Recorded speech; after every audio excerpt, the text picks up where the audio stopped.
This podcast is sponsored by nobody. Hey dudes, welcome to Splat from the Past, the only 80s themed horror and sci-fi show where things can get totally radical. Now today I will be welcoming my second groupie that I've ever had on the podcast, and her name is Linda Chadwick. Linda has a new memoir out called On the Road, a Texas Groupie's Memoir. And how I first became aware of Linda was a few weeks ago. I listened to my friend and guest Stacy Lane Wilson's podcast, and Linda was on there. Oh my God, Stacy is so friggin' funny. She's like, Linda rubs shoulders, among other things. And I listened to the interview, and Linda, I loved her Southern accent, and she seemed very hospitable, like most Southerners are. And she was telling stories about a lot of people. I listened to another podcast that she did as well. She was telling stories about Van Halen and Poison and Pantera and all these people, Guns N' Roses. And I'm going to ask about a lot of that stuff today, and I can't wait. I'm on day 14 of COVID. So it goes, so it continues. We'll see what happens. Also, happy birthday, Mick Jagger. 81. You get that? 81. The man is 81. He's the Energizer Bunny. He keeps going and going and going and going. You know, if the Rolling Stones are playing in your area, go see them. They won't live forever. Well, maybe they will. Who knows? I think Keith will outlive Mick. You never know. So, yeah, here is my interview with Linda Chadwick.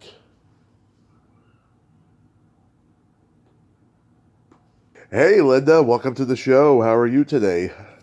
I'm great. Tommy, how are you doing? I am fantastic. I can't tell you what a great honor this is, because you're not only the second groupie I've had on here, but you're also the second groupie I've had on here on Mick Jagger's birthday. Oh, wow, it's Mick Jagger's birthday. Well, happy birthday, Mick. And thank you. Thank you so much for saying it's an honor, because it's truly an honor to me to be on your show, and to be, exposed out there, so to say. Thank you so much. So, going back in time, I was reading your Amazon sample of the book, and I couldn't believe how much I could relate to you in the first few pages. You described yourself in the intro as probably the most spoiled and overly protected child that ever existed. I think we tie in that department. Oh, gosh, yeah. My brothers said they felt sorry for me, because I was the only girl, and my brothers were a lot older than I was. And so being unexpected and a girl, it was just, I was doomed from the start to be the most rotten child on the face of the earth. I'm the youngest. I was overly protected until I was in my early 20s. I rarely ever heard the word no at home, but when I went to school, it came off as entitled, which made me a target for bullies. Oh, no. What was your spoiling and, helicopter parenting, if there was any? Yeah, well, it was pretty bad for me too. I mean, I totally understand when somebody says, it's a great thing when you're growing up because, you get everything you want and everything like that, but then when the time comes that you want to have friends and you want to do things and start that normal transition of, moving away from the parents a little, it was very difficult, and it was a very hard thing to do. You would get the guilt, of when you wanted to do something with your friends and not hang out at the house with them. You wanted to start trying to have a life. Right. And, when you're a really, really overly protected child, there's a lot that goes along with it. I mean, I'm not dissing my parents at all because I love they gave me the greatest childhood ever, right. And protected me and loved me and everything like that. But there is a downfall to it, you know. Yeah. And so I tried really hard, you know, when I was raising my own children to let them experience life, you know. Oh my gosh, there goes a Coda Monday down the palm tree. I have a palm tree right outside my window, and I can see the ocean and a Coda Monday, which is it's kind of a raccoon, but it's not a raccoon. It's got a really long tail. Looks more like an anteater, Yeah. but it's their version of a raccoon. Yeah. But anyway, I just seen him walking down the tree. And he's big. He's as big as a mid-sized dog. I know, we got them over here too. Yeah. But anyway, I mean, you know, it was I'm sure that you probably had the same issues as I did. You know, it was the overprotectiveness kind of went a little too far.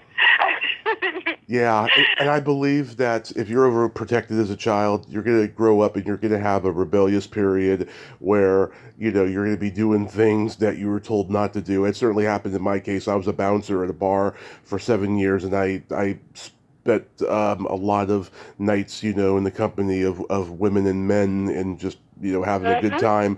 And I would never have expected that to happen when I was growing up. Yeah. Well, geez, I mean, I never would have thought, you know, that I would have gone into, you know, it was inevitable if you know, when you read my memoir, I mean, it kind of started and kind of just led to that. But you know, I mean, it's odd to say that, you know, as protected as I was, that I kind of grew up and became a groupie, you know, traveled with rock stars. I think I wanted to be a part of something that was so exciting and that kind of put me up at the level where they were at. And it was the attention, you know, but it was from the other persons besides my mom and my dad, you know. Yeah. And it was glorious, you know, and I loved it. But my transition into becoming a groupie, I think you could probably even see it even as a child, that you kind of knew that I was going to go down that road, you know, eventually. My brothers were into music, you know, and when I was trying to listen to Donny Osmond and Jackson 5, they were trying to hand me the White Album and some Led Zeppelin and trying to train me. But, you know, when you're young like that, a young girl, you have to be a titty bopper a little bit, you know. Oh, yeah. I was a Bay City Roller girl. I loved the Bay City Rollers. How about the Cow Sills? Well, they canceled our tour date that they had booked in our town. And then that was it. I was done after that. I've had Bob and Susan Cowsill on here. They're great people. They're not the wholesome Irish family you think they are, though. No. Yeah, that was years later, you know, when I had gotten older and wilder myself. That's when, you know, you realize they were just like the guys that I was hanging around with. They were terrible, you know, but they're a wholesome image, you know. But yeah, they were just as bad as everybody else. Now, I mean, there was a lot to relate to. I mean, you mentioned your mom was offered a contract with a Hollywood agent to be a starlet, and she turned it down. It's funny, my mom was a dancer. She got a UCLA scholarship that came with an audition to be a Dean Martin Gold Digger dancer, but my grandmother wouldn't let her do it. Yeah. I thought they were so cool when I was little, and their little dresses and their little go-go dance that they did. Oh, my gosh, that was the bomb. I've interviewed two of them. They are divas, I will tell you. Oh, that's so awesome. What a neat thing to say. Well, my mother was very beautiful. I mean, she was drop-dead gorgeous, you know. But she went straight from being 16, 17 years old straight to, you know, being married to my father. So she knew what she wanted in life, and so did I. You know, I'm not, you know, I was wild. You know, during my period of time, I was very wild. Yeah. But don't let that mislead you, because I knew what I really wanted in life, Mm-hmm. And when I was, I guess, had kind of run it all out of my system, and I was kind of burning the candles at both ends, and I was noticing that, it just, maybe I wasn't like living, toward the life that I really wanted, because I had no intentions of marrying a rock star. Right. That was not on my to-do list.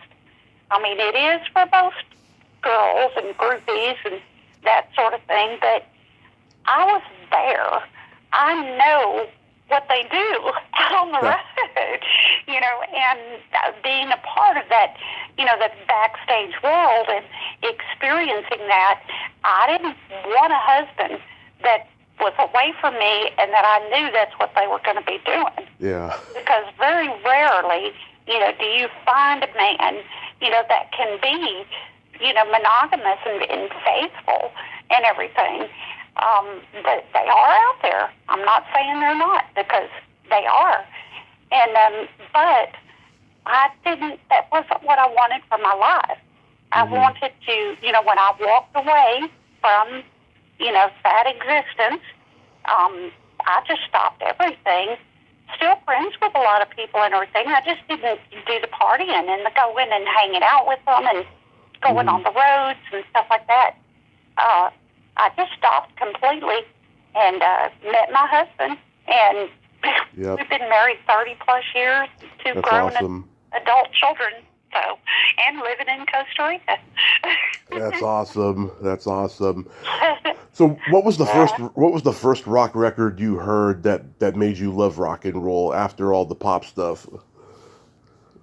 Gosh, okay, so it would have been my oldest brother Terry, he was very rock and roll. He was really into it. Yeah. And this is like so out there, but Frank Zappa. Yeah. Okay, very different, and I thought, wow, this guy's like super creative, and I really like what he's doing. Yeah. Pink Floyd,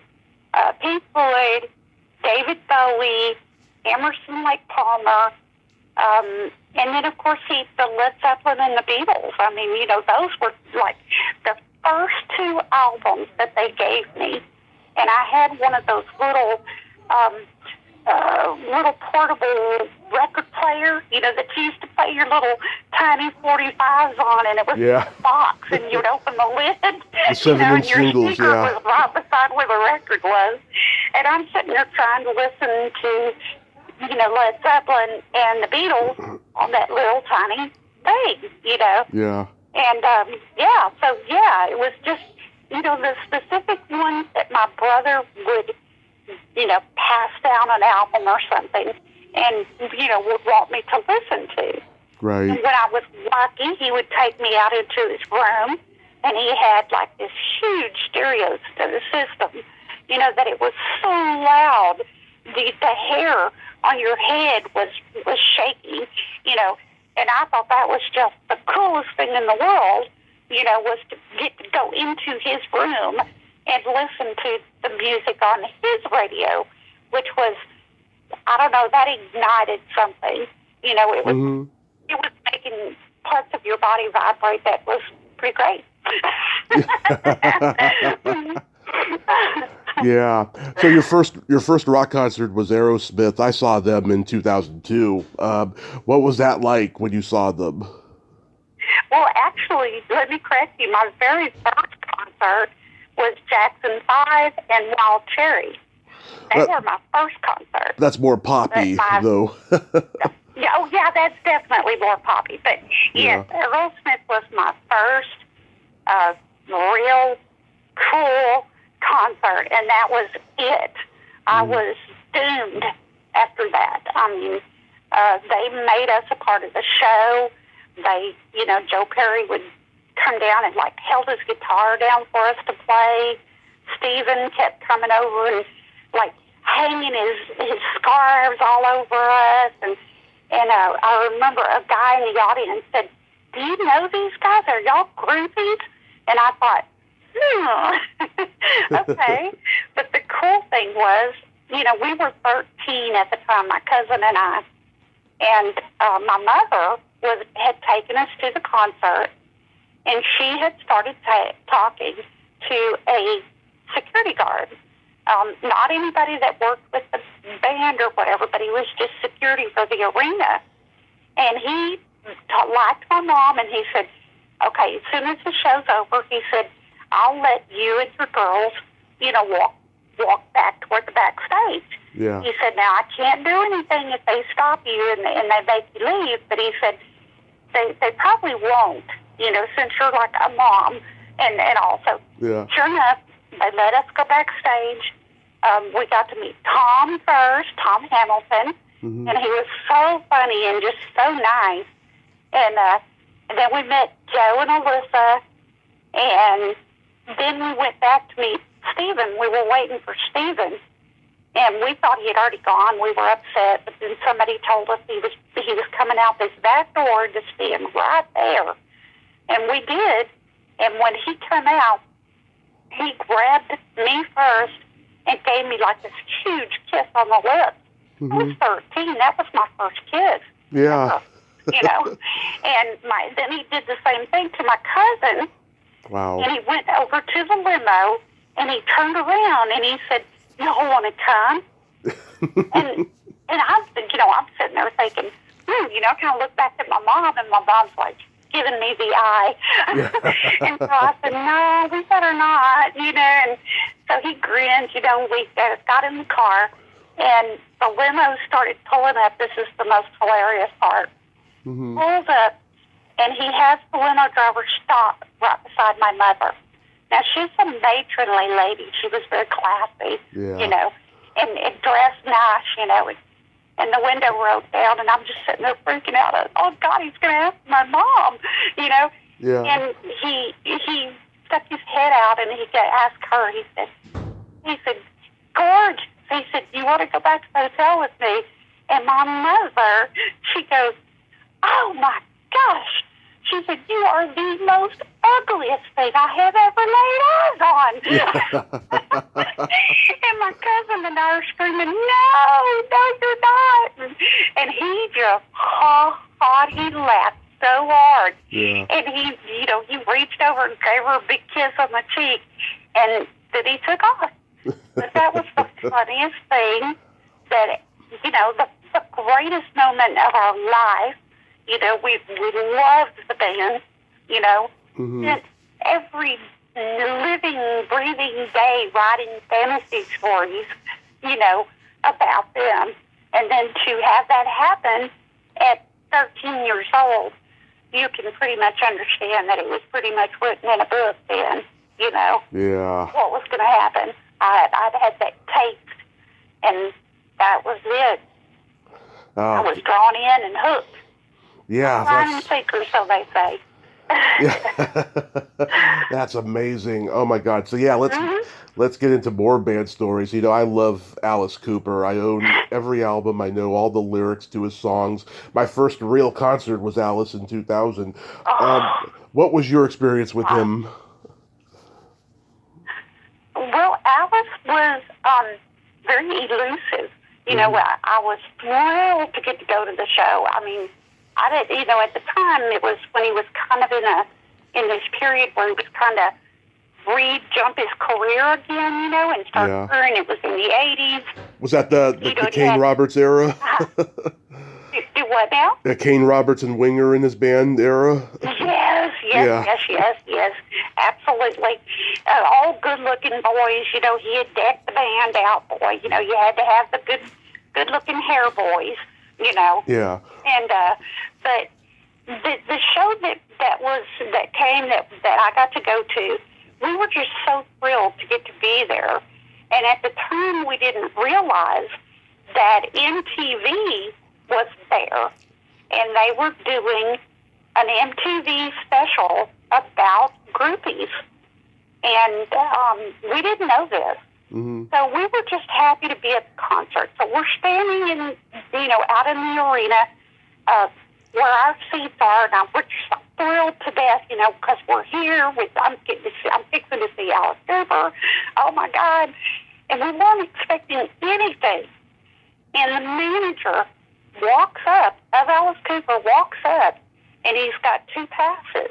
And he said, the band has requested your presence backstage. And we just said, huh? He said, yeah, the band has saw you, and they want you, the both of you, to come backstage and hang out. And we were just like, okay. So we put the passes on, we went backstage. But Alice was elusive. We never did get to meet Alice, but we did get to meet everybody else. And, all the other bands. There were several bands on the bill, including Guns N' Roses. And which I had a really stupid experience with them. Oh, we'll talk about that. Yeah. Well, it wasn't great, but it was definitely interesting. But yeah, we got interviewed for the MTV special, and we got to meet Sweet Connie, and we got to meet several other, famous groupies that had flown into town for the show and for the special. Was Sweet Connie giving any blowjob tips to the girls? I walked in on something that was, oh, wow, it was just like, I don't know, it took my breath away. And I mean, she was like naked. Just like an older woman, okay? She definitely had 20 years on me at the time. And, and you think of her as just this really nice little school teacher, Yeah. But then when you walk backstage and you see her totally naked with these boys in the band lined up eating her out. Love it, love it. Yeah. And, so my friend and I mean, we weren't innocent by any means, but that was a little sort of take you back and take your breath away. And we just kind of walked in and went, oh my God, just hurried out of the room, Yeah. It was just, it kind of took our breath away. We weren't expecting to see that, But she was very serious about, her career as a groupie, and they made it a career, Yeah. But the Guns N' Roses thing was, we were standing, we had gone back out to the front because we wanted to see the show. And we're standing there to the side and watching, and my girlfriend and I, and all of a sudden, Axl Rose comes walking up and puts his hands on us and shoves us apart, like, come between us, and then stopped and stood right in front of us. Yeah. And it just pissed me off, because I don't like that sort of thing. Yeah. And I was like, who the fuck do you think you are, And he turned around and he goes, I'm Axl Rose. He said, you better know who I am. Oh. And I was like, I don't care who you are, So he ended up leaving, okay, and so we thought, okay, that's good, it's over. I don't like him, Yeah. So we go to a nightclub that night after the concert, and we're standing there leaning against the wall, and who but all who comes in but Guns N' Roses. They come walking in, and they go up to the front, and he walks right by me, and he gives me this, like, grin, like he's trying to piss me off. He's poking me with a stick, And, so he comes by me and he grins, and then they go up on stage and they perform with the local band that was playing that night. They just kind of got up and had this, like, free-for-all type jam session. And then when he was leaving, he stopped again and did the same thing. And the whole time I didn't say a word to him, Yeah. Being a bitch, So we're sitting there partying and everything. We're thinking they're gone now. This is okay, whatever. So this dude comes up and he says, I'm the limo driver. And he said, and I would like for you to come with me for a moment. And I said, why? And he goes, could you just come with me for a moment? Someone wants to talk. Mm-hmm. And I was like, God, okay. So I follow him, and sure enough, limo's back there, and I go over to the limo and stick my head in, and it's him. And he grabs my arm and he pulls me in the car. And he said, I want you to go to the hotel with me. And I was like, no. I said, I have my car here, and I have a girlfriend here with me. And he goes, bring her. And I was just like, no. I said, I don't want to. And he was like, here. He goes, and he wrote his name on a piece of paper, and he wrote his room number. And he said, dump your girlfriend and then come back to the hotel. Mm-hmm. And I was like, no. I said, I don't like you. I said, no. So he's laughing, thinking I'm just pulling his leg, but I didn't go that night. There was just something very arrogant about him, mm-hmm. and it didn't go well with me. I didn't like him from the very beginning, Yeah. Yeah, that was my big Guns N' Roses story. I'm sorry you had that experience. He did have good taste, though, I have to say. Oh, gosh, yeah. I mean, there was just always, we always told everybody, I said, it seemed like we were always in the right places at the right time. Mm-hmm. And, the 80s were a party, decades, it was those big band tours, big arena tours, and it was always a traveling party, like a circus, Yeah. And everybody wanted to jump on board, and be a part of it. And, we had some connections, to begin with, we had some connections. Right. And we used them, but it also seemed like we were chosen a lot of times. We were brought up, and we were, picked out by the crew or the band, and brought in. The Van Halen concert, the very first Van Halen show we saw. Yeah, happened. You had dinner with Eddie, right? Well, that was different. That was John Waite. We actually, we had one of my giggly girl moments, was I loved John Waite. I just had the biggest crush on him. Yeah. And the promoter had told us, he said, I got some tickets. Do y'all want to go? And I'm like, oh, my God. Yes. So we go, and it was Scandal. Yep. And John Waite. Yep, Patty Smythe. We went to the show, but we didn't realize, that Valerie Bertinelli was best friends with Patty Smythe. Oh. So we're sitting there, and we're watching the show and everything, and all of a sudden Eddie Van Halen walks out on stage with his guitar, and he jams with Scandal. Mm-hmm. And so then we get ready to see the John Waite show, and he jams with him too. So the whole time we're standing there talking to this dude, this really cute dude. He's big, tall, and he's got curly hair, and his name was Patrick, and he was so sweet, and we just adored him. And so when the show was going to be before it was over, actually, he goes, well, look, we're going back to the hotel now. He said, Valerie Bertinelli is my sister. And he said, we're all having dinner at the Greenleaf Hotel, which was like a local little hotel in the area where a lot of bands stayed. And we're sitting there going, what?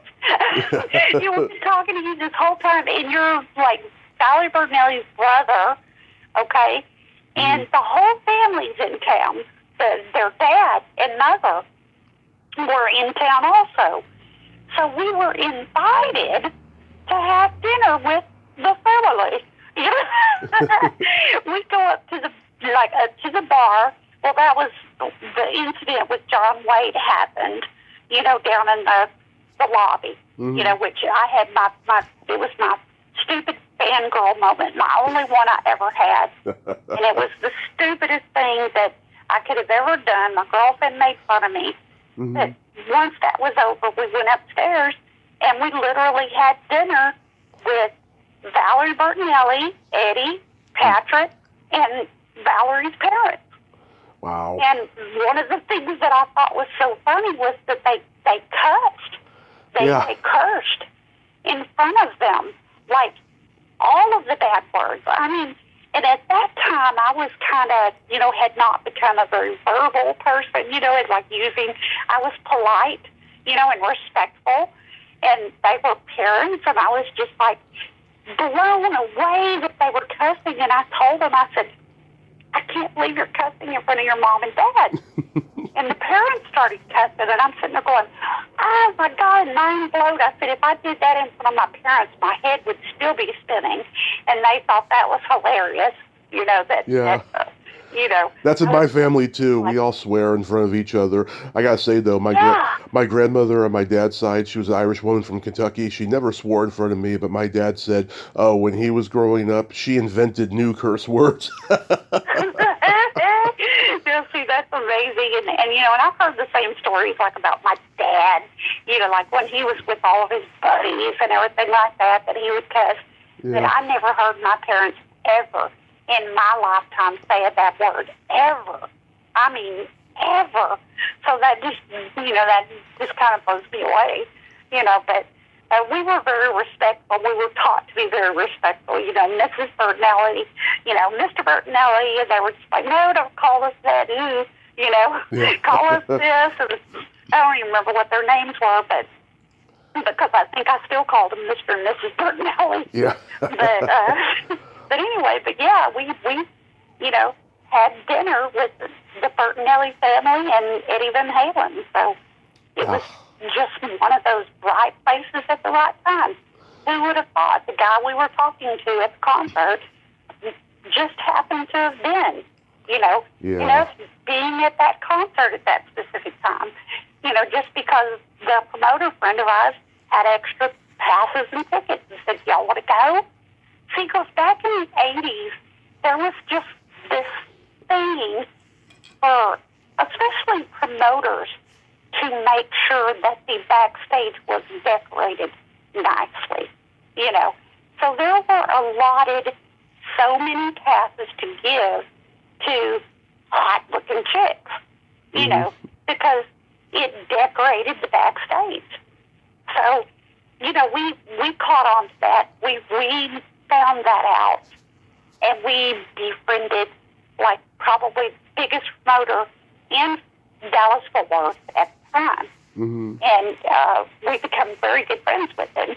So he was always calling us and saying, hey, Van Halen's coming through, or Deep Purple's coming through. Mm-hmm. You want to go to the show? And we didn't turn anything down. Yeah. Not one thing. We were there at every show, and some of the most exciting things, would happen, like being a part of the Van Halen backstage party. They had like a Mexican fiesta. And lots of they had a mariachi band. They had all this food. And lots of brown M&Ms. Yeah, they did not have any brown M&Ms. But the David Lee Ross clothing designer, she designed these clothes for like the Mexican dresses, and she had cut them all up, and they were like revealing, and so she dressed us, and we were a part of the big fiesta party. Women walking around in cut up Mexican dresses. But some of the adventures, I'm telling you, Yeah, I'm a huge Poison fan. The first album I ever bought with my own birthday money was Look What the Cat Dragged In. I've always loved them. I remember when all their videos premiered on MTV when I was super, super young. Yeah, tell me about those guys. Oh, yeah, I mean, that was another one where you just had that inkling and that feeling that was going to be a party that you wanted to be on, with them. And so we kind of figure out our plan of how we were going to do it and how we were going to meet them. And how we were going to be a part of this, the whole poison entourage. But I had a different girlfriend at the time, and I'd asked her, I said, you want to come with me? And she was a titty dancer, so yeah, she was into the bands and shit. Mm-hmm. But so we went, and I said, I knew where they were playing, but I did not know where they were staying. So I said, it's kind of a hunt. I said, like a treasure hunt. I said, you have to drive around the area, and you have to look for something that looks familiar, like there might be a band staying here or whatever. And I kept telling her, I said, they're probably not going to have a tour bus. I said, they might have a tour bus. I don't know. They may have a band. So basically you investigated. And we finally went to the arena, and we ran into some of the roadies and stuff. And we asked them, I said, where are they staying? And they're going to love you guys. So he said, they're at the motel right behind the arena. And I thought, oh my God, it was like seedy and gross. And, it's probably where every downtown Dallas hooker probably took their Joes. It was just one of those horrible places where you say, oh my gosh, I'm so happy I know that that's a terrible place because I would never stay there. They were staying there. And so we drove up in my little car, and I got out, and I went over to the office, and I said, hey, I said, we're supposed to, hook up with the band that's staying here. And I said, they don't know we're coming. We're supposed to be surprising them. I said, what room number are they? And the guy was kind of looking at us, like, I think he was Indian, and he was, thought we were kind of full of crap, and he wasn't going to give it to us. But about that time, I guess there was like a lot of noise going on, but this door opened, and it was kind of like your Three Stooges moment, where the heads would stick out the door, one right on top of the other, all four of them, and it looked just like that. It was like a Three Stooges moment. Hello. Yeah, exactly. If they would have done that, it would have been perfect. But then they go, oh, girls! They just started screaming, girls! So we just told that guy, so we ran over there, was hugging them, kissing them, and, we went in the room, and they were just like thrilled, that we were there. And Brett, I remember one of the coolest moments is I was sitting on the dresser, and he came over and he put his hat on me and started snapping. He snapped some pictures of me, which I have one of those. And then he got his acoustic guitar, and he came over and he sat beside me and serenaded me with a song. And I was just like, oh my God, I cannot believe this is happening. But we were a part of the very beginning, And then of course they exchanged numbers. We all got each other's telephone numbers, and they definitely said, next time we come through, would y'all please, be here and come to the show, and we'll set you up. We'll put passes in your name, and So we knew that every time that they came through, they would set us up, and and they did. We got to go to, all the Poison shows and be a part of everything. And it was a lot of fun. I mean, Brett and I, we're not on a talking basis all the time, but we still connect with each other every now and then. Love it. For instance, one of the greatest things that he ever did for me was after I had already been married for years. I mean, I was a manager at this grocery store, just a regular Joe Blow, and this lady come in, and she had this little girl, and the little girl was precious, Yeah. And her name was Violet, and she was gorgeous, sweet little thing, like 4 years old. And she liked to dress like Brett Michael. Oh. She would tell me, she would say, he's my boyfriend, and I love him. And I was like, oh, I said, well, he would love you too, So her birthday was coming up, and the mother came to me, and I knew it was coming. And she said, could you somehow try to set something up so that she could meet Brett Michaels? And I'm thinking, oh my God, I hate that when that happens, because it's kind of embarrassing to like use your friendship for something like that. Yeah. And it puts me in an uncomfortable spot, and it also puts them in an uncomfortable spot as well. Mm-hmm. But he was playing at Billy Bob's, and I was reasonably sure that he would do it.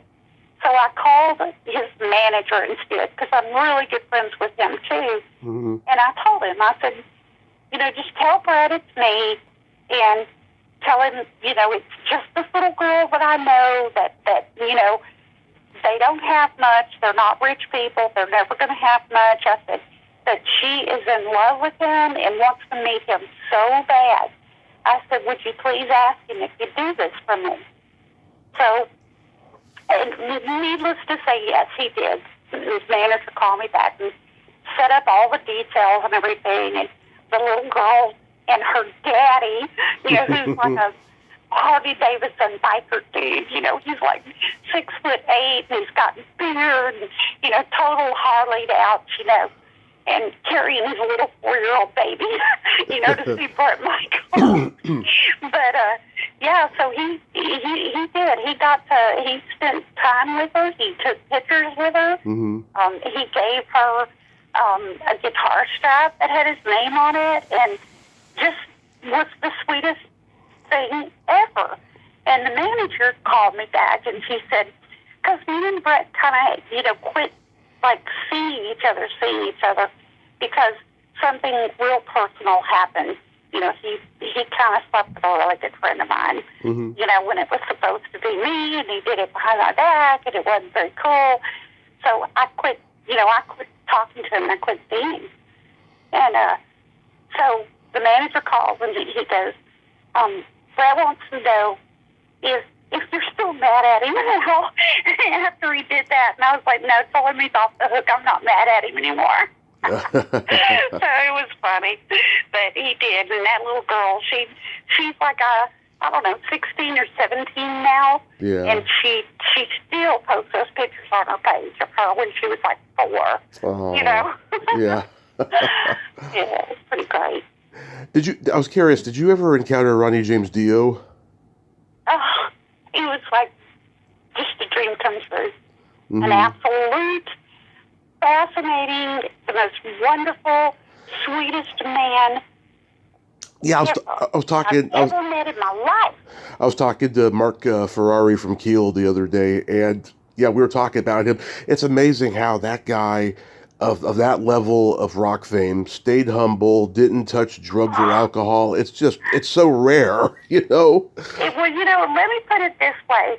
I used to have a thing with his guitarist, Vivian. Mm-hmm. And so that's how I knew Ronnie, and we were all very close, and I adored him. Just the sweetest man, like I said, you would ever meet. But 30 some odd years later, my husband and I had tickets to. We'd actually bought the tickets because it was just such a killer lineup for the show, and there was like Iron Maiden. It was Ronnie James Dio. There were several other bands. It was just a killer lineup. Motorhead. Mm-hmm. So we went, and I told my husband, I said, look, I know you hate this shit and everything, but I said, if we could go over there a little bit early, I said, I'm pretty sure that I can run into somebody that I know to get us passes so we can, go backstage and you can meet some of the guys. And, he kind of, he really doesn't like this sort of thing. Yeah. But he agreed. And we went to the show, and I kind of just snuck through the gate. That nobody saw me, and I just kind of snuck through. And I'm walking up, where the bands are supposed to be. And I run straight into Lemmy, which Lemmy was like one of my best buddies. We were like lifelong friends, and I loved him with all my heart. And I'll get choked up if I talk about Lemmy much. But yeah, because he gets a lump in my throat when I think about it. Yeah. But I loved him. And he just goes, oh my God, Linda. He was freaking out because we hadn't seen each other in that length of time also. It had been well over 30 years. And Lemmy remembered me, and I was just sitting there going, now, Lemmy, I've got my husband here. And I said, we really want to get backstage. So I said, he can meet some of you guys. And he goes, I can't believe you bought your effing husband or something like that. And I was like, Lemmy, I said, it's been 30 years. You really believe that I would not, have moved on a little bit? And he was just like giving me a really hard time. But he did. He set us up with tickets and passes. So during the show, we went backstage, and Lemmy had already left to go to some bar, titty bar or something. Mm-hmm. And so we're standing back there, and I'm talking to the band, Lemmy's band, because we're all friends, really good. And then about that time, Ronnie comes walking in to hang out with a couple of guys that he knows real well. And I turned around, and I was just like, oh, my God, it's Ronnie. And Doug said, Linda, he's not going to remember you. And I was like, I don't know. And so I walked over, and his eyes just lit up. Mm-hmm. He had that look on his face, and you could see it like when you would see him. He just had that bright look about him, and his eyebrows raised up, and he just went, Linda! And I went, Ronnie? And he goes, oh, my God. And, he's so little. And he grabbed me, and we were just hugging each other. And I was just like, I can't believe you remember me. Because not only was Ronnie just like this phenomenal guy, mm-hmm. he smoked a lot of pot. Wow. So he was stoned a lot. So he did do stimulants, but he kept himself grounded. Yes, but he remembered me. And so then I had my husband come over, and I said, I'm married now, and got kids and everything. And he was like, well, I knew that was going to happen. And he met my husband. Well, my husband's like a big dude, okay? Mm-hmm. And he's not fat. He's a bodybuilder. He's like Arnold Schwarzenegger type, mm-hmm. With muscles. And, he had on a tank top and like shirts, and my husband looked great. But Roddy's eyes, when he saw my husband, just lit up like sunshine, ran over, grabbed my husband around the waist. Now, let me explain. There's a picture, and you can find it on my Facebook page of my husband and Ronnie. Ronnie came to just below my husband's chest. Okay? Yeah. Like where his pecs would be. Yeah. Just right below there. So when I say that his arms were completely around my husband's waist, mm-hmm. it was. And he just held on to my husband. And my husband, he was just like, his face was just like, oh my God, I can't believe Ronnie James Dio is sitting here holding me, like this. And he loved my husband. He was just like, you have got to come on the road with me. Be my personal guard. Be with me all the time. Y'all have to come. And we're just like laughing. And I said, no, Ronnie. I said, do you really think I'm going to let y'all take my husband off on the road? I said, I tried real hard to marry one that wasn't one of you guys. So I said, don't take him off and make him one. But it was so phenomenal that, and that's just the way Ronnie is. That's who he was. Yeah. And truly, truly one of the most phenomenal human beings I ever met. And Lemmy, too, of course. Lemmy, there was yeah. standouts, Yeah, you do Ozzy too, right? Yeah, I mean, in passing, it wasn't like know him on a personal basis and everything, but yeah, I'd met him several times. I guess one of the most funniest moments was the second concert where the first time he played was in a smaller arena in Fort Worth. It was called the oh gosh, I can't even, Will Rogers Auditorium is what it was called. Okay. The second time that he came through was bigger, and it was at Reunion Arena in Dallas. And we were backstage and just kind of standing around. Ozzy walks up with Jack and Kelly, and they're little kids at that time. I mean, like, little kids. And he walks over to me, and he's obviously, like, his mind is, like, blitzed.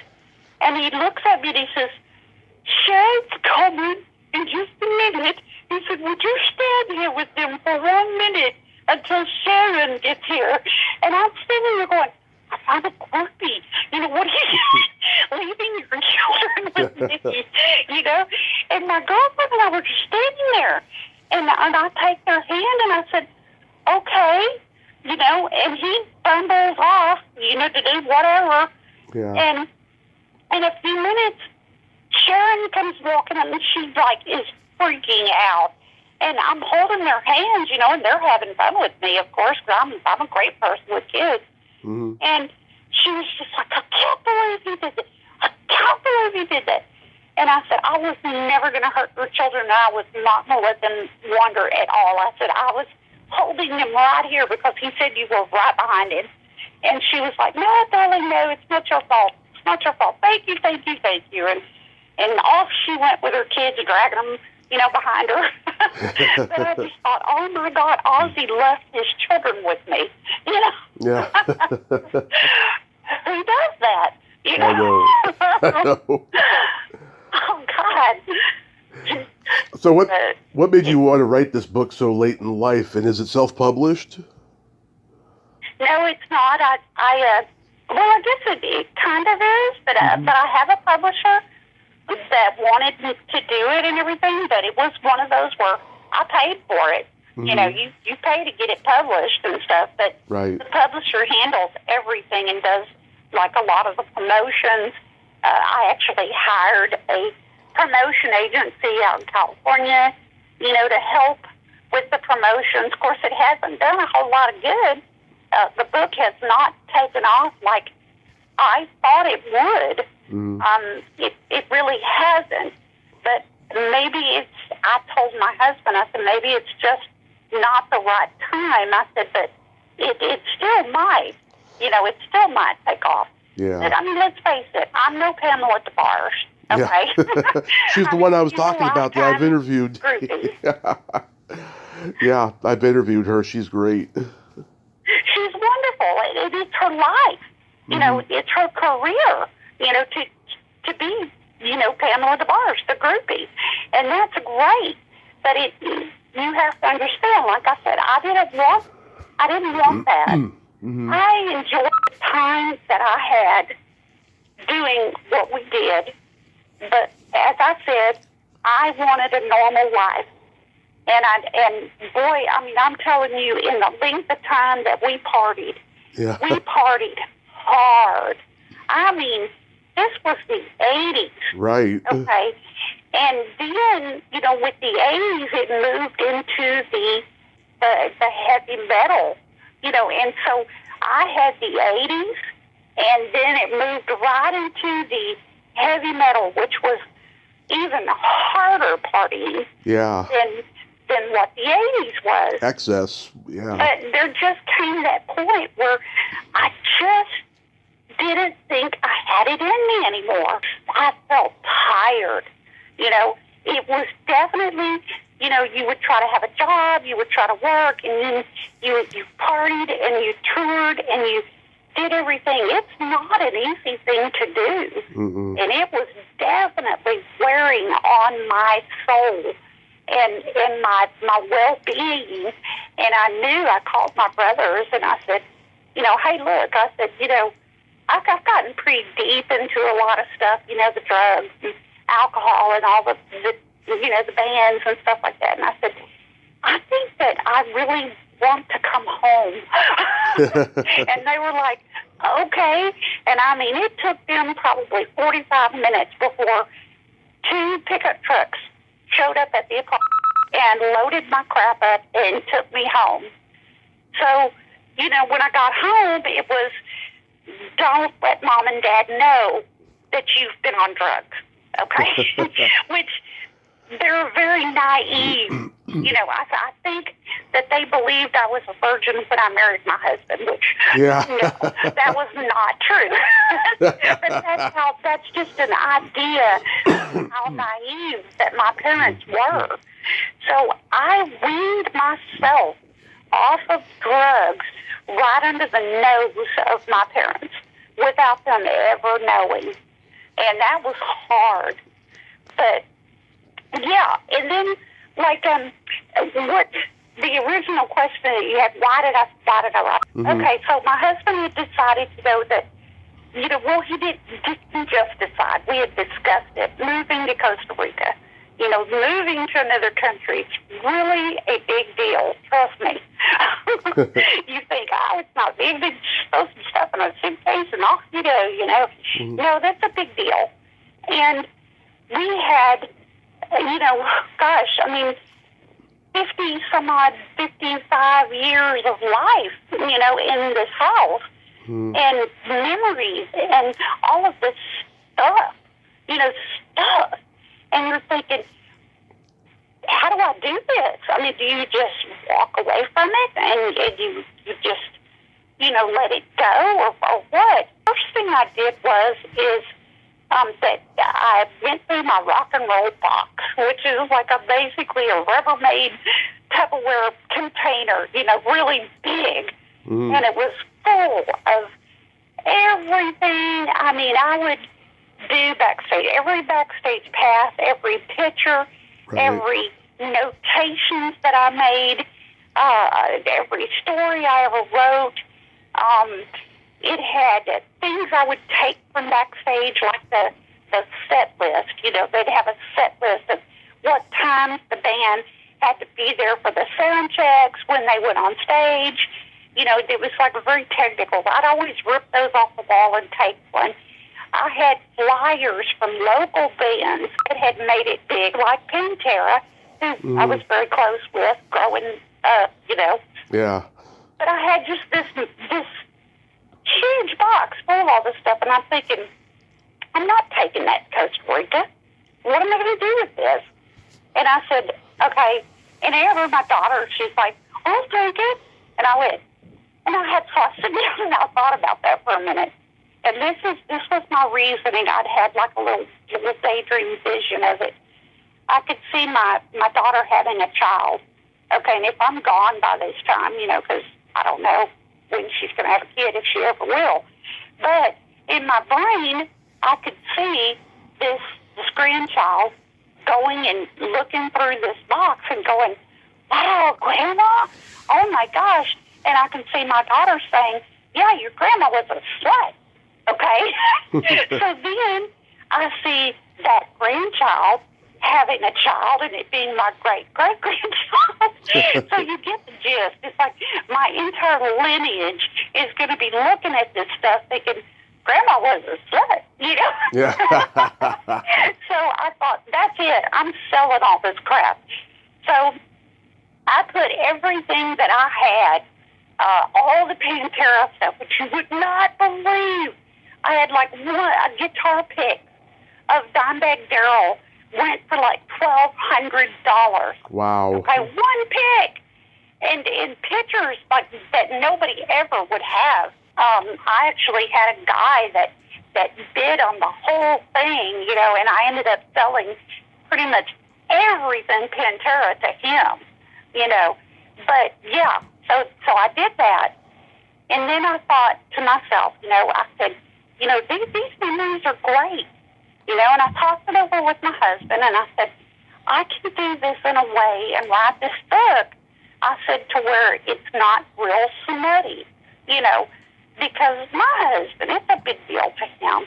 It's not necessarily something that he enjoys, in the fact that his wife was a groupie, and every time he turned the radio on, there was somebody that I had been with. Mm-hmm. Not a cool thing, Mm-hmm. So I made him, and I honored him by not including in the book the smutty details, I kind of leave the story hanging and let the listeners fill it in about what they, they know happened, you know.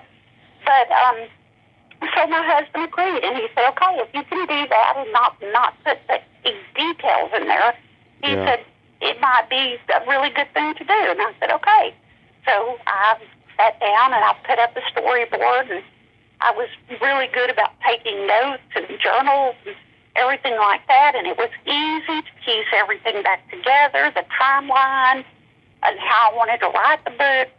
So that's what I did. Make sure that the memories were written down and not just forgotten, because I think, that I have led a pretty phenomenal life, from, my childhood and all the adventures, that I've had. Mm-hmm. And with that day, that decade or two that went by with the glam and the metal and then, of course, getting married and starting my life and my family. But then there was a period of time that I started working in the music industry, doing promotions and booking and management for a lot of the younger bands that were coming up, especially European bands. I thought that the music scene was phenomenal. Mm-hmm. Like in Helsinki, there were some bands coming out of England that was great. Some good music. So that's what I did. So there for a while, my children and I would go on tour with these bands. So they got to experience, all this, this fun. My son, he's 27 now. He was a little bit younger, probably in his early 20s. I would grab at him and I'd say, baby, you need to get out there and party, and do this and do that and enjoy, your life, get laid, great, do some shit. And he's like, no, he says, I think I got all my partying out when I was younger. And I just laugh at him and I'll go, what, when you were 8? But yeah, because they would go on tour with rock bands. So yeah, they got to experience that wild fun, of being on the road with these bands and stuff, which was great. And he just looks at it as he's got as a partying out of his system. He's perfectly content with his life and not, partying, so to say, like, young people should, get some experience. but yeah. So basically, we did that, and then finally I quit, working with it completely, and, my husband retired, and we said, let's make them live. Okay. Here we are. Pretty exciting life, I would say. No complaints, no regrets. You used to have an antique shop. How long did you have that for? Oh, for many years, I dealt in antiques. I had two stores, actually, at different locations, and probably for about 4 or 5 years. And I ended up, I had a really unfortunate accident where I ended up having a heart attack. Oh. But it was so stupid, Tommy. I had the flu, okay? Yeah. And, I'm older, okay? I know that it's not the same as when you're young, and you have to be careful. My doctor had specifically told me, Linda, this is a terrible strain of the flu. Please, knowing me, please stay at home and don't do anything. Take it easy for about 3 weeks. Right. Because you have to be good. I wasn't. I went back to work. I was like, I felt good. Like after the first week, I was sitting there going, oh, yeah, that medicine's working. I feel great. I'm going back to work. So I get out there and I start working, moving some furniture around and that sort of thing. And it happened. And I just had that feeling. I didn't feel right. And I thought, oh, my God, this feels like it might be what I would think would be a heart attack for a woman. Yeah. So I thought, well, maybe I better shut everything down. So this is so retarded. I moved all furniture back in, got everything put up, locked the store down, got in the car, drove myself home, and I walked in and I told my husband, I said, geez, I said, I kind of feel like I might be having a heart attack. And he was like, looked at me like, duh, let's go to the hospital. I said, no. I said, we're going to lay down for a second and just see if it passes. You know, it's just the flu. Well, my dog, I had a Mastiff at the time, and she jumped up on top of me and shoved her chest, her nose, her muzzle into my chest, and was like, she was trying to breathe air into me. It was really weird. So I looked at my husband and I said, okay. I said, maybe we better go to the hospital. I was in intensive care for like almost 3 weeks, 4 weeks. Wow. You know? And it was the stupidest thing. And I was like, they said, there's nothing wrong with your heart. Your heart's perfectly fine. She said, you did it to yourself. Wow. Supposedly, like when you do that and your body is already depleted of strength and energy, that it attacks the first organ that, you know, which was my heart. And it was stupid. So after that, it was harder and harder for me to keep everything going as I had been. So that was when I decided to let it go. And I pretty much just retired at that point, and I didn't do anything else. You know, I did have a booth at an antique store, but that wasn't something I had to put a lot into, just needed to bring things and to sell. So that's what I did. But, yeah, it was a great period of time, and I really enjoyed the work and, you know, the antiques and that sort of stuff. I like to think of myself as having an eye for that sort of thing, you know. Yeah, So, I know it is. I had a heart attack during my car accident, and I got a stent in there. And just recently, I got diagnosed with cryptid heartbeats. You know, it's something you get as you get older when you're stressed out and stuff. It's benign, but you gotta watch it. You know. yeah. You know, luckily, you know, I was on some medication, you know, for a while, and I Googled it, and it was like, you're supposed to stop taking that medicine. And I was like, they never took me off of it, so I took myself off of it. But down here in Costa Rica, I feel like I have added another 20, 30 years to my life. It is so healthy down here. The food and just the sunshine and just everything about it is just, you know, it's included in the blue zone. You know, having the most centenarians that live, you know, to 100 years old. They're included in the top 3 blue zones in the world. Right. So, you know, yeah, it's a good thing. But yeah, I mean, I've done a whole lot of different things in my life and had great adventures. And as I said, I mean, I wouldn't change not one little bitty thing. You know, I would do everything the exact same way.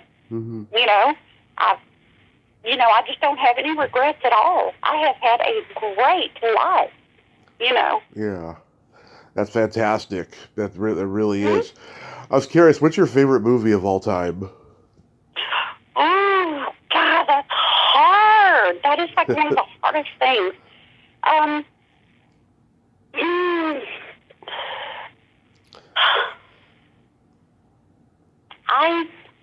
I really like, it is a torturously sad movie. There's actually 2 of them. And you're just going to laugh at me. One of them is called What Dreams May Come. Oh, yeah. Okay? Yeah. With Robin Williams. Oh, yeah. And Anna Scorlesi or something like that. And then AI, Artificial Intelligence. Okay. I don't know what's funny about that. No, it's not funny. No, but you just think that it's very strange that I like these kind of movies. Oh, no. I guess the other one that I like is The World According to Garp. I love that movie. Oh, my God. One of Robin's, early dramas, even though quote it was a comedy. And I think that this sums up my life. And I don't know if I can say it word for word what the quote is. He's at the dinner table with the family, with the kids and his wife, and he had just finished putting dinner on the table, and he talks and he says how you can have a whole life in a day, and how it's the greatest, that this is as great as it gets, or whatever. And it was just that quote. I can't remember exactly how the quote went, but that specific quote just is such a great way to say, I've had a great life, Yeah. Love it. It's great. But yeah, I really like those movies. There's a lot of meaning and a lot of deep, I like deep stuff, really deep things, Oh yeah. I mean, there's not a genre I don't love, I mean, I just love movies. Oh yeah, that's me. It's my life. We have like my daughter. I was like, oh my gosh, we have like probably 3,000 movies, and what am I going to do? How am I going to, decide what not to bring and what to bring, what to leave behind? And she said, Mom, she goes, they've got these like notebook things, and she said you buy them and they hold like 200 CDs. But you have to take them out of the case. Yeah. And you slide them into these little folders. And so, like, one notebook holds up to 200 movies. So that's what we did. I bought 3 of those. And I went through, my husband and I voted, on, yay, nay. And the nays, we took the goodwill, and the ones that we wanted to bring, we put in those notebooks. So that's what we did. So I didn't have to part with, anything, I like watching things over and over again. Oh, same here. That's just me. I love that, Yeah. I'll catch different things. Like the first I watch it, oh, it's a great movie, I'm going to see it again. Then I'll see something I didn't see the first time around, Yeah. or understand it better or whatever. Are you a fan of the Texas Chainsaw Massacre? I've actually been in the house where that was filmed. Tim Harden. Whole house down here. Tim Harden, I've interviewed him. He's the guy that lives next door and he gives tours of the house. I've had him on. Yes. Yeah. Oh, yeah. Yeah, it has to be the first one, and that's the classic. I don't really like remakes. Yeah. Like the second one was kind of annoying. It's always the first ones that have that shock value. Oh, and yes. that are the greatest, I believe. The first is the best. I don't necessarily like remakes. No. I was not satisfied with that one that came out a few years ago, a Texas Chainsaw Massacre. I thought it was awful. Oh, you know what? I will tell you, somebody, now this is bragging on one of our rocker guys, Rob Zombie. Yeah. He did those Halloweens that were, oh my God, they blew me away. That kid that he chose to play the Michael. Yeah, Tyler Mane. That was unbelievable. Yeah. Oh, I give him a lot of praise for that. And even the second one that he did was great too. And if you've never seen this movie, D. Snyder. Strangeland. Yeah. Strangeland. Great movie. I was blown away by that movie. That was really good. That's a great movie. Yeah. He does horror conventions, because of that movie and stuff. Yeah. But Rob Zombie, though, I hope that he does more. I thought the Munsters was funny, that he did. I checked out after 20 minutes. But it was funny. I checked out after 20 minutes. I liked the way everyone looked, but just like the origin story was too slow, I thought. Yeah, it was definitely, I had to watch it all the way through because I was like a child of the Munsters, I grew up with that, the black and white. Me too, yeah. That was just the greatest. And, so I did it for Rob. I watched it all the way through, and I give him praise for it. I think it was pretty funny, and it was pretty good. But you're right, though. It did have like those moments where you're just like thumping your fingers back and forth, going, "Come on," But I'm proud of a lot of our guys that kind of, go on and are doing other things, Mm-hmm. I'm not proud of the whole Pantera thing, but, I had an issue, with them regrouping back up. I don't have an issue with Charlie, and I don't have an issue with Zach or Rex or anything, but Yeah. I just didn't approve. It took me a long time, and I talked to Rex's wife, who we were really good friends back in the day, and still are really good friends. Yeah. And I talked to Rex too, and they assured me, that this was something that Daryl had been interested in. Mm-hmm. Was reforming the band. Yeah. And I just, I'm not there, and I wouldn't go, and I wouldn't see it, and I wouldn't be a part of it. But, I guess it's just not something that I could be a part of. Right. Too much history with Daryl and Benny. Yeah. So real quick, we got to play my secret silly game. This is a series of silly slumber party questions. It's no win or lose. It's just pure fun. And how the game works, Linda, is I ask you the question, you answer it, and then you ask me that exact same question, and I answer it. And feel free to comment on the answers because they might be funny. Okay. Linda, are you ticklish? Oh, heck yeah. Yeah. Heck yeah. Still, to this day. My husband will be driving in the car, Mm-hmm. and he'll, just reach his hand over, not meaning to tickle me, but it's just that response, lay his hand on my leg, and all I can picture him doing is just going, on my leg, and I'm like, don't do that while I'm driving. He goes, I was just laying my hand there, and I said, yeah, right. Yeah. It's the trust just is not there. When it comes to tickling, it's like, no. Are you ticklish? Yes. If you tickle me without warning, I might hit you in the groin. Are you one of those where you can, after you get it going, you can just take your finger and just touch you somewhere, and you're still giggling? Yeah, pretty much. That's my son. That's exactly right. And I would have to do that. I'm sorry. If I was there with you, I would have to do that and just keep touching you. I'm touching you. I'm touching you. Is your belly button an innie or an outie? It's an innie. Thank goodness. If it wasn't, I'd have to do surgery to make it an innie. I don't like the outies. That's just kind of creepy. I don't know. I'm sorry. Are you an outie? No, I used to be. It's now an innie. Okay. Yeah, I don't know. It just seems abnormal to have one that bulges out. I think something happened when they were doing your umbilical cord when you were born. Yeah. And they clip it or do whatever. Something they do different that makes it an innie and an outie. I don't know, but I'm just glad I'm an outie and everybody around me is an outie. Or an innie.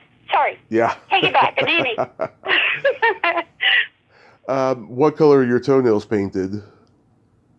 Nothing right now, shockingly.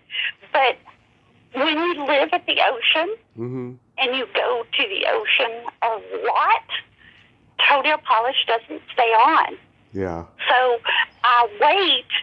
I usually go to the beach every day to walk about 2 miles on the beach. And I pick up shells and silver dollar, like the dollars, sand dollars, that sort of thing. And then I'll sometimes get in the water and swim. But yeah, that's a lot of times, unless I'm going somewhere fancy or something, I don't paint them just because it just doesn't stay, Love it. Okay, this is going to scare me. Mommy, do you paint your nails? I do. You do? What color?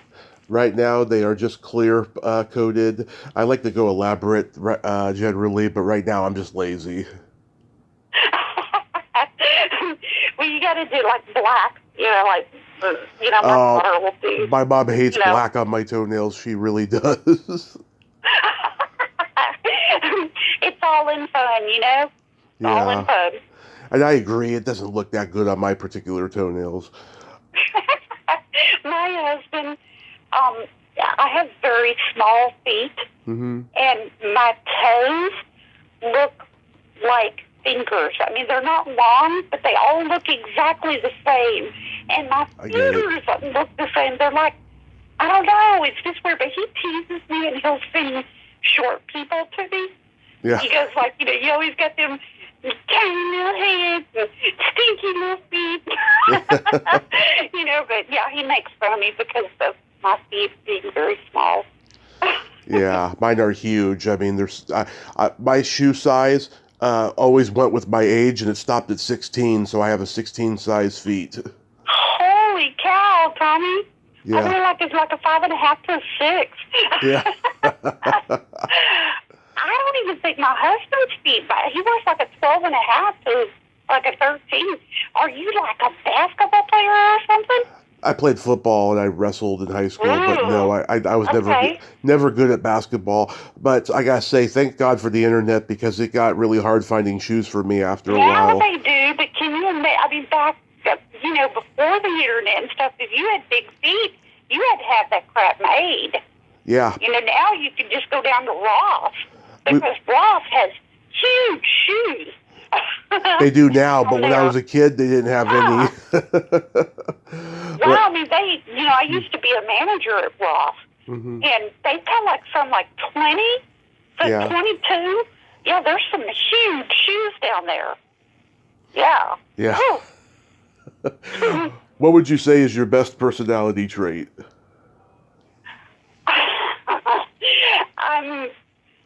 I have a great sense of humor.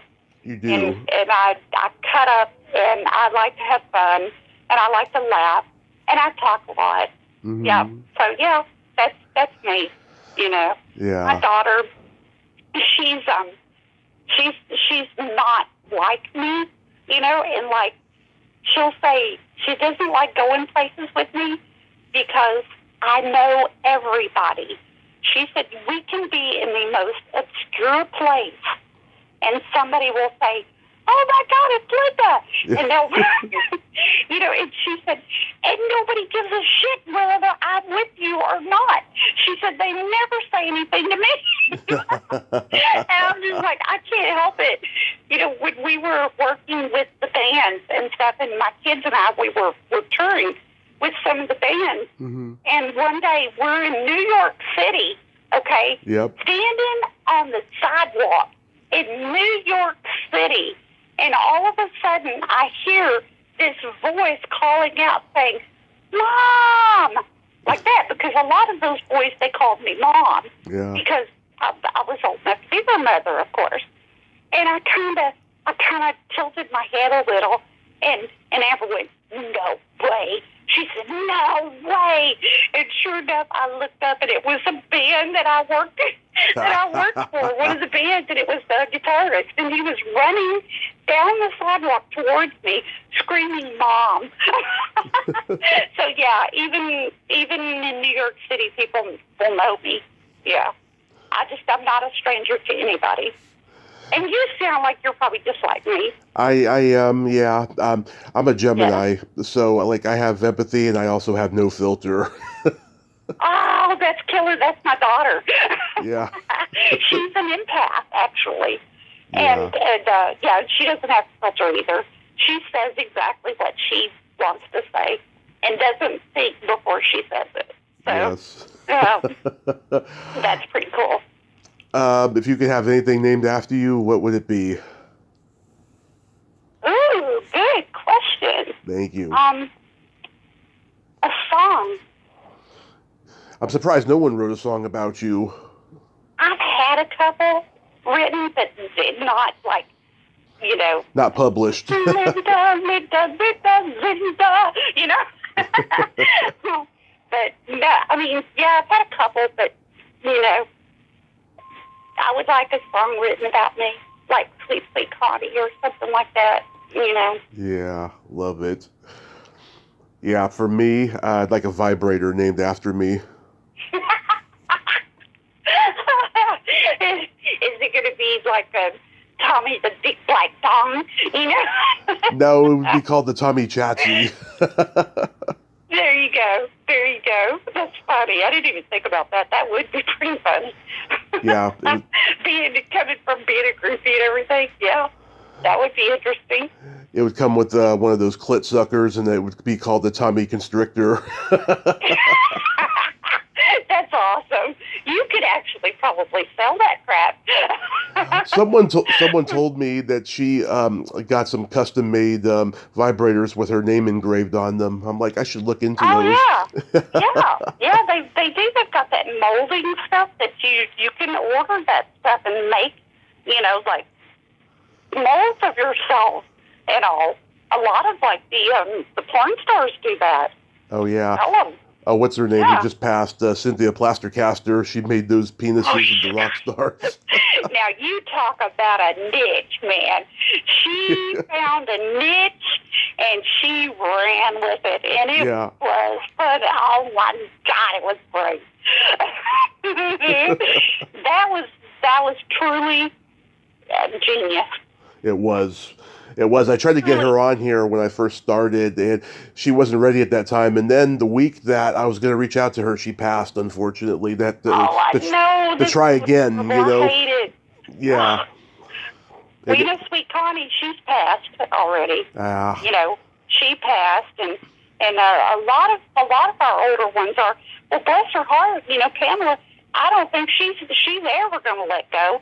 She's still going, and she's like in her 70s. Oh, yes. But she's like, the Energizer Bunny. Yeah. As long as she's got the music plugged in, she's going to go. Yeah. Yeah, she still goes to the concerts, always. Oh, heck yeah. Well, and she does her own tours. Yeah. She does the writing things. And, yeah, we've all looked up to, to her. I think every generation, has, not like it did with their generation, because you had, Sylvia Plaster-Caster, you had Pamela, you had Sweet Connie, there was just the whole groupie thing was such a big thing. They're legends that will go down in history as being groupies.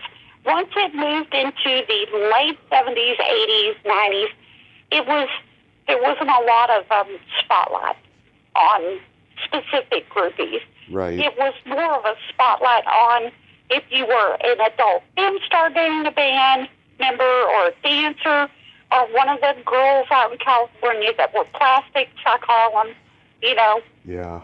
That's where a lot of the focus went to, and they really forgot, like, the real groupies, the ones that were real groupies out there. So, And then my favorite question, is there a stinky smell that just makes you gag? Is there a stinky smell that makes me gag? That is such a good question. There is, and I'm trying to think of what it's called. Formaldehyde? No, it's like mothballs. Oh, mothballs, yeah, those are bad. Yes, yeah, because like dealing with antiques, a lot of times, like older people, right, they would like stuff everything with mothballs. And it was just a smell that kind of gets out in the back of your throat and you have to go, to try to get it out, Oh my gosh, that just reminded me. What do you think of that girl that did that on YouTube or TikTok or whatever it was? The girl. I'm trying to remember. I'm trying to remember who she is. They asked her something. I can't remember what it was. They asked her, and she just literally, and she didn't think when she did it, but she's famous now. She literally did, like, if you're going to give somebody head and it's dry, you go, yeah. That was her. And I thought, that poor kid, she made herself famous, but by such a horrible thing. Yeah. Okay, what is your smell? Either farts or feet. Okay, well, I grew up with brothers Yeah. and an uncle and my husband who just thought it was the funniest thing in the world to, like, hold up his hand like a gun and go, so, like farts. Oh, my God, that is true. My dog, I have 3 dogs laying here with me right now. Mm-hmm. I have a small dog. His name is Spanky. Yeah. And he's a part Pomeranian and part Chihuahua. Yeah. This dog has the worst death smell come out of his ass that I have ever smelled in my life. I may have to take that to mothballs. I think it might be Spanky fart.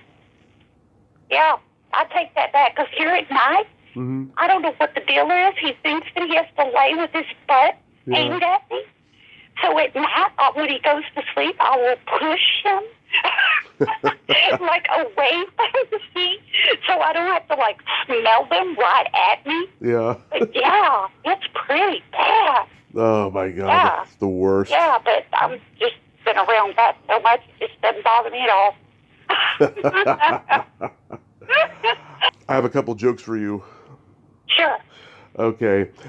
What do you call a boy that doesn't masturbate? What do you call a boy that doesn't masturbate? A girl? No. A liar. What? A liar. That's great. My husband would love that. Yeah, tell him that one. He teases my son. Oh, this is horrible. Yeah, he teases my son all the time. He's like, he does this thing where he goes,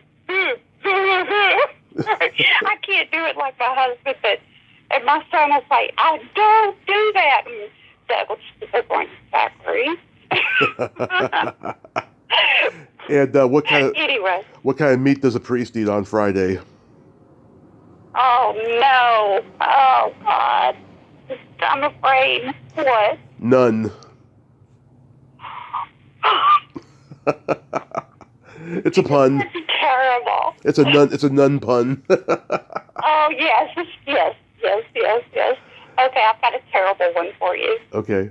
What does Queen and Princess Diana have in common? What? Makes me so bad when I say this, that their last big hit was The Wall.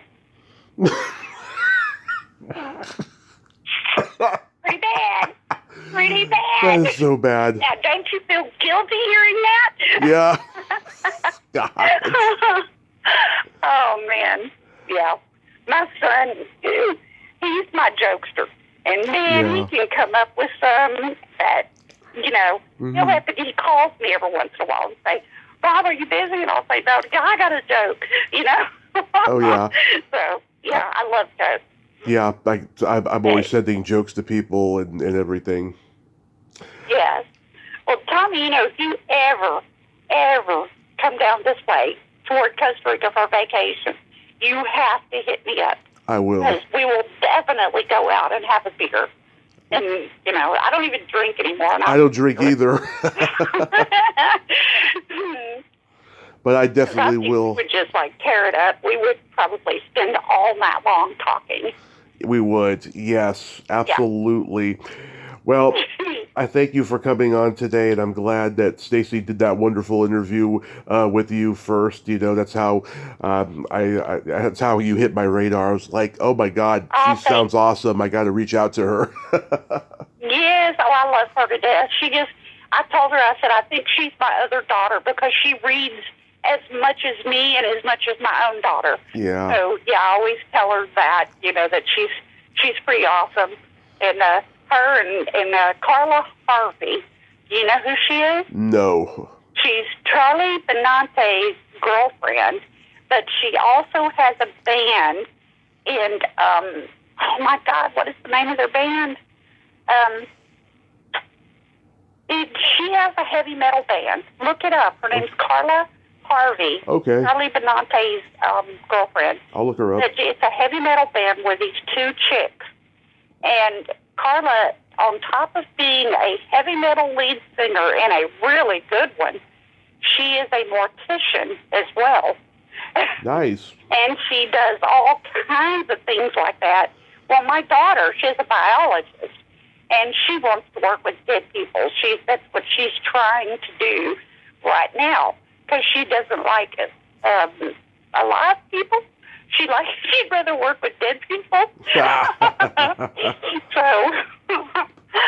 but yeah, that's pretty cool too, and I would like to brag, like on my family, because for somebody like me to have been as wild and as crazy as I was, and to have led such an exciting life, I happen to have raised two of the greatest kids on the face of the earth.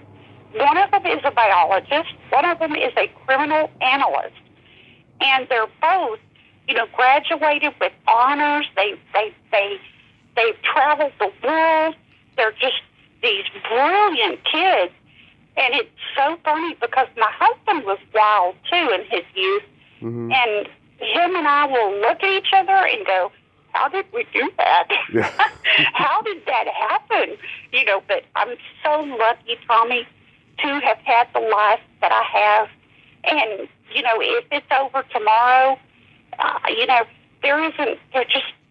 would be so happy. And just, there's not a thing in my life I would ever change. And I could literally say if I died tomorrow, I would die completely happy. That is wonderful, Linda. You are wonderful. Yes. Thank you so much. Thank you, baby. Stay in touch, okay? Yes, let's stay in touch. Have a great rest of your day, and stay out of the rainstorm when it comes. You too. It's great to talk to you, and thank you so much for helping me promote my book, and maybe, it will take off one of these days, so. It will take off. It will. All right. My pleasure. Well, thank you so much, Tommy. My pleasure. Okay, bye-bye. Bye-bye. Well, there you have it. Linda Chadwick, ain't she a sweetheart? Oh my God, I could listen to her talk for hours. We had a blast. Oh my God, that joke she told me. Oh my God, no shame. I love it. And I'm so glad we got to talk. And shout out again to Stacey Lane Wilson for interviewing her and putting Linda on my radar. It was wonderful. I just had the best time there.